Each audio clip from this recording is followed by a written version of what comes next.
Welcome back to the Cap Report. I hope y'all are doing well. In this video, we will be talking UFC 309 predictions. Stipe Miocic, if you can hear me, please save us. You know, it's not the greatest card, to be honest. You would think it'd be a little bit grander being an MSG card. We've got Jon Jones versus Stipe Miocic for the heavyweight title in the main event. You know, controversial one there. Michael Chandler versus Charles Oliveira 2 in the co-main event. We've also got Bo Nickel versus Paul Craig on the card. As always, we'll briefly touch on the prelims, mainly just giving some picks, and then we'll go ahead and get into the main card with a little bit of breakdown and our picks for this one. All right, let's go ahead and get into these prelims. There's a lot of closer fights on this card. I feel like I've probably gone with a little too many underdogs here, but hey man, gotta live and die by it, right? So we're gonna go Veronica Hardy versus Eduarda Mora. I'm going Veronica Hardy by decision. Basil Hafez versus Oban Elliott. I'm going Basil Hafez by decision. Mickey Gall versus Ramiz Brahimaj. I'm going Mickey Gall by decision here. Marcin Tybura versus Jonata Diniz. I'm going with Marcin Tybura here by decision. We got David Onama versus Roberto Romero. I'm gonna go with David Onama by knockout. We got Jim Miller versus Damon Jackson. This could be Jim Miller's last fight. Who knows, right? I'm gonna go with Jim Miller by knockout. I know he took a lot of damage in his last fight, but I'm rocking with him anyway. Chris Weidman versus Eric Anders. I'm gonna go with Weidman by decision. And finally, Jonathan Martinez versus Marcus McGee. Now, this one's a really close one. I think Martinez is gonna look a lot better. I think Aldo was just a bad matchup for him, so I am gonna go Jonathan Martinez by decision, but I would not be shocked at all if Marcus McGee wins this fight. He just might be a little too much of a late bloomer in his career. We go ahead and open up the main card in the lightweight division where Mauricio Rufy takes on James Lontop. Rufy comes into this fight at 10-1 out of the Fighting Nerds gym, which has been on an absolute tear recently. He's coming off of a first round finish over Jimmy Malarkey. Not the greatest competition, but you know, you got to fight who's in front of you. And Lontop is 14-4. He's coming into this fight on a 2-fight loss streak. He's 2-1 within the UFC, most recently with the split decision loss against Borshev. You know, this feels like one of those situations where it's a matchup in place to set a guy up. In this case, it's in favor of Mauricio Rufy. You know, it's a chance to build his name on a stage like MSG and on a Jon Jones card. The idea is, right, you get so many eyeballs, and ideally he puts up a flashy finish to really get his name out there. I think that's what he's going to do. I have Mauricio Rufy by first round finish, first round knockout. Next up, we have Viviane Araújo versus Karina Silva. It's a top 15 matchup in the women's flyweight division. Viviane Araújo is ranked 9th, Karina Silva ranked 11th. Araújo is 12-6. She's coming off a decision loss, but she's 1-3 in her last 4. Karina Silva is 18-4. She's on a 9-fight win streak, 4 of which were in the UFC, 3 of which being finishes.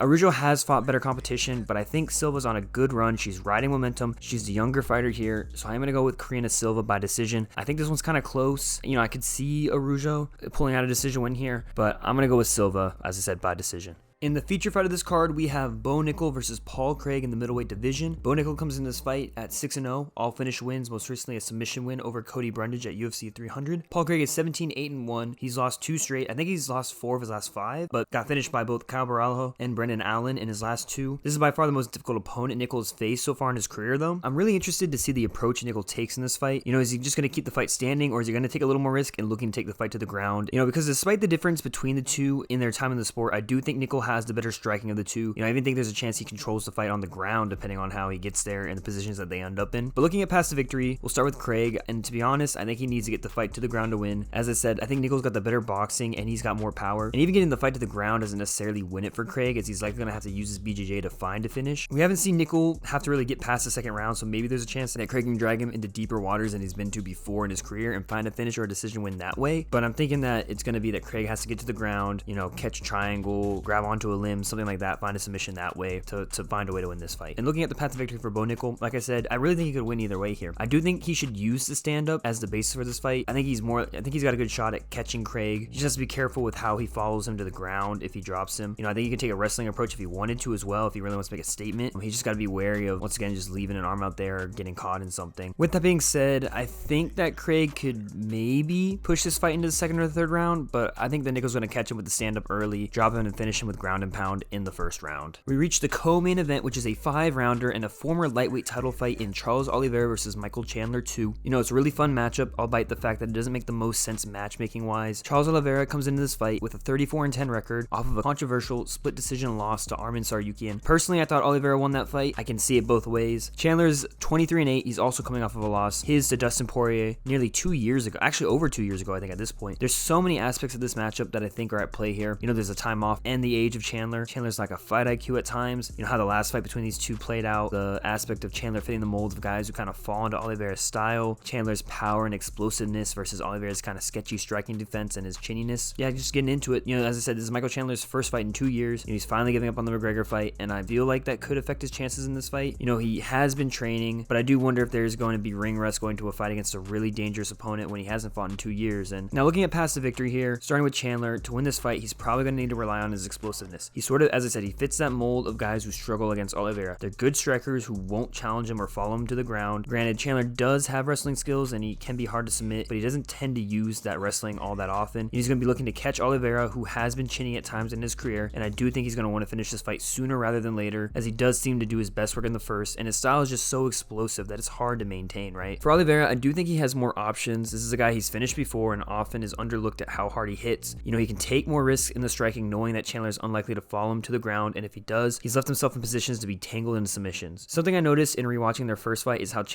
how often Chandler swings, you know, really squares his body forward towards Charles, fully commits, and just leaves his head completely open, right?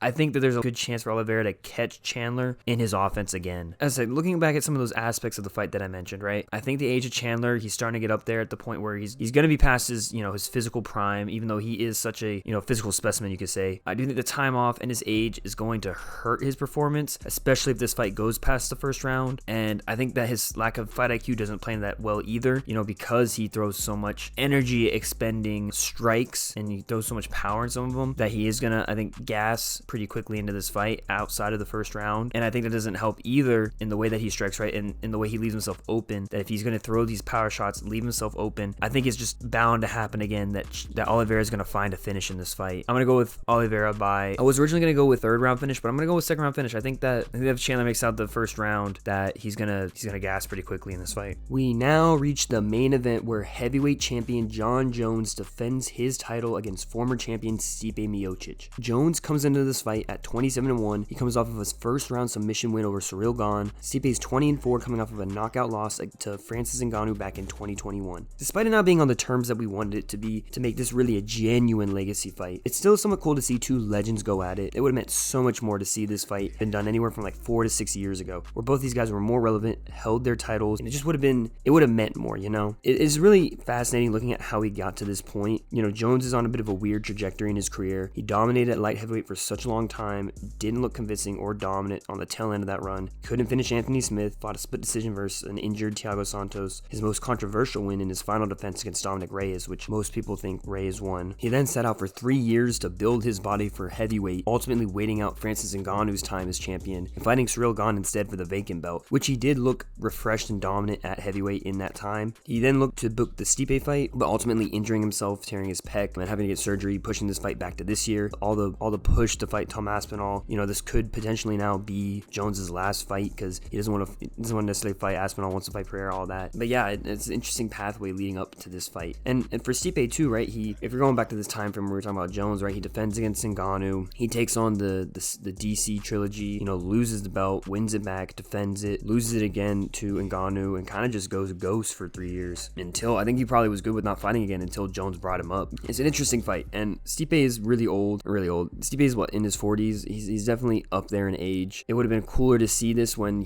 we knew what we were getting right here. In this case, we don't really necessarily know what we're getting because we haven't seen him in so long. We don't know if we're going to get a really washed version or if he's still going to be good. Maybe the 3 years off has kind of helped him refresh. I mean, the Ngannou loss, the knockout from Ngannou was real bad. And another interesting aspect of this fight is we're going back to the old gloves. So what's the over-under for eye pokes? I'm going to go with 1.5 eye pokes. But yeah, getting into the kind of prediction aspect of this fight, I'm just looking at pathways to victory here, starting with Stipe. He's going to want to keep this fight standing, keep it in the boxing range as much as you can, you know, try and stuff those takedowns, kind of work your combinations against Jones. Don't give him the space to kick at you from range. I think it's a good shot that he can have success with the uppercut against Jones, and he might even be able to land it, you know, exiting the clinch. Even if he gets taken down, I don't think it's very likely that Stipe gets submitted. I think there's a good shot he can get this all the way to a decision. It's just a question of if he can win enough rounds to win this fight, you know what I mean? And for Jones, this is his fight to lose, right? He's the younger guy here. He's the more active guy. He's perceived as a greater fighter all time, probably a little more complete. I do think from a striking perspective, Stipe has the advantage here. So I think for Jones, ideally you want to get this fight to the ground. You know, you can work against the legs with that oblique kick, trying to work the fight to the ground